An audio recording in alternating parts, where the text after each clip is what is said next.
All the people you see in this photo had the goal of reaching the summit of Mount Everest, but none of them knew yet what awaited them. On the evening of May 10th, 1996, during their journey, a deadly blizzard began in the upper reaches of the mountain and trapped dozens of climbers in the death zone of the world's highest mountain. It is said that the way to the summit is half the way to the top. So success to Everest is not just about reaching the summit, but about surviving the descent. And nowhere is this truer said than on that day there was a mountain that for a harrowing 18-hour period was ready to do whatever it could to engulf Beck Wearers and fellow climbers on the imposing mountain in the frigid cold of this 848 meters is a story of unparalleled beauty and a harsh reality of hardship. On the way to the summit of Everest to witness the horror of the biggest mountain disaster of recent times. If you like the video, don't forget to like it and subscribe. If you are not yet subscribed, Mount Everest, the highest peak in the world, has attracted and continues to attract climbers from all over the world. Since the pioneering achievements of Edmund Hillary and Tenzing Norgay in 1953, the summit has been besieged by a growing stream of climbers, incredibly difficult and dangerous to climb. But by the mid-1990s, technology had advanced to the point where intermediate climbers could attempt it with the help of experts. $30,000 to $65,000 per person.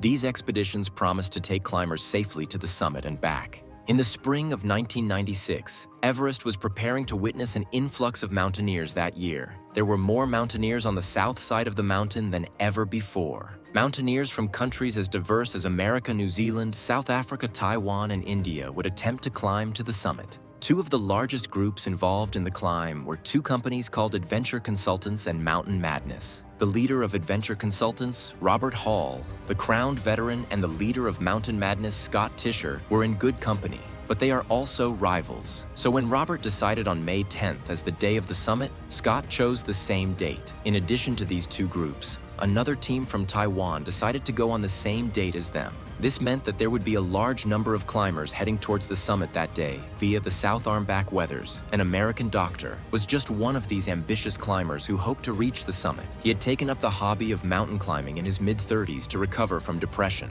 He had set a goal of reaching the 7 summits, a mountaineering adventure that involved summiting the highest mountain on each continent.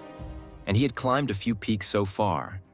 But Everest presented him with a challenge greater than any other mountain, and he put all his energy into this climb and how hard he had to push himself. Beck's journey would be led by Robert, who had summited Everest 5 times before, and if he wasn't worried about it, no one would be. The climbers began their acclimatization process in mid-April and gradually increased the amount of time they spent in the high peaks before heading to base camp. Once at base camp, they underwent rigorous training to adapt to the high altitude, including multiple hikes to Camp 1, Camp 2, and Camp 3. On May 9th, they got up with the sun and reached the 4 camps, also known as high camps, which were closest to the summit in the afternoon, where they rested until the night, and then the big day came a little after midnight on Friday, May 10th, 30 minutes after midnight. All climbers set off with joy to reach the summit at 1 o'clock in the afternoon, and the whole team was already on their way, facing a climb of about 12 or 14 hours 7.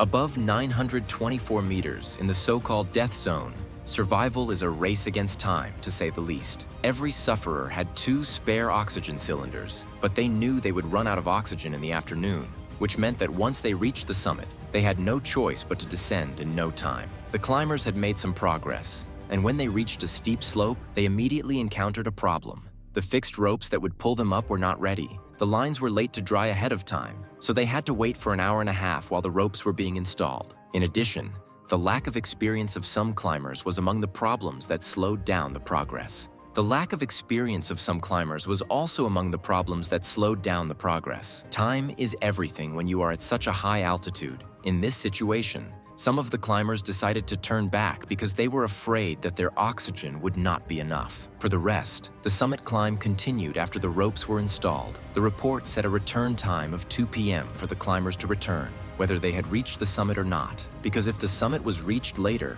a safe descent might not be possible. Unfortunately, this time rule was not going to be enforced. Like those who gave up and turned back just short of the summit, he was destined never to reach it. Earlier that day, He had been almost completely blinded as a result of the altitude-related effects of an eye operation he had undergone about a year and a half before the ascent. When Robert realized that he could no longer see him, he forbade him to continue and ordered him to wait at the edge of the path while the others climbed to the summit. They were going to pick him up there and go down together. At 400 meters, he had to abandon the summit attempt, and then, as he had promised, he waited for Robert. Although he didn't know it at the time, Robert would never return. At around 1 p.m., a few of the climbers reached the summit, but the others were still trying to get up even at 2 p.m. when they were scheduled to return. One of them, Doc Hansen, was still climbing up around 3 o'clock, not caring about the time of his return, when Robert and his companions, who were already descending, met him at a point called the printing press and told him that they had to descend. The doctor, a postal worker, had tried twice before, but both times he returned without reaching the summit. So this time he was determined not to leave without reaching the summit. And with Robert's help, he managed to reach the summit, albeit barely. And at this point, he was quite happy, but too exhausted to continue the descent. Just at this time, a strong storm began, and with winds between 110 kilometers per hour, the mountain was overtaken by a blizzard. This storm was putting the climbers in an extremely difficult situation coming down from the mountain, and besides the high altitude and extreme fatigue, made even the smallest movements extremely difficult. In this scenario, it was a matter of life and death, and the possibility of death was increasing with each passing second. Right? Let's move forward a little bit. Robert and Dog moved down a little bit, even though it was difficult. They hesitated a little bit. The dog, who had been in a very bad condition for hours, collapsed when he couldn't go on any longer. Robert stayed with him to explain the situation and communicate with the base camp. His guide friend on the radio was telling him that he should leave him and continue on his way alone. But despite all his insistence, Robert refused to let him go, and very soon afterwards, the dock lost its life.